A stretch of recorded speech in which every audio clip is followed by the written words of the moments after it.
హిందూ సంప్రదాయంలో భర్తను దైవంతో సమానంగా భావిస్తారు కాబట్టి పేరు పెట్టి పిలవటం నిషిద్ధం. భారతీయ సాంప్రదాయం ప్రకారం భార్య తన భర్తను పేరు పెట్టి పిలవటం అగౌరవంగా ఆయుష్ తగ్గుతుందని భావిస్తారు. ఏకాంతంగా ఉన్న సమయంలో ఎలా పిలుచుకున్నప్పటికీ నలుగురిలో ఉన్నప్పుడు అలాగే పిల్లల ముందు భర్తని పేరు పెట్టి పిలిస్తే అది మీ భర్తకి గౌరవం తగ్గించడమే అవుతుందని పెద్దలు చెప్తున్నారు.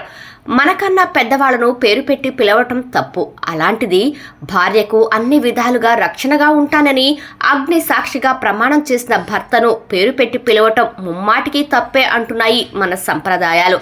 భార్య భర్తలిద్దరూ కోపంగా ఉన్నప్పుడు భార్య భర్తని ప్రేమగా ఏవండి అని కానీ శ్రీవారు అని కానీ పిలిచినా కానీ మీ ఆప్యాయత మీ భర్తకి అర్థమవుతుంది.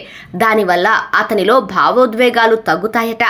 ఏది ఏమైనా భార్యాభర్తల మధ్య ఆప్యాయతను పెంచే ఇద్దరికీ ఇష్టమైన పిలుపును వాడటం ఉత్తమం.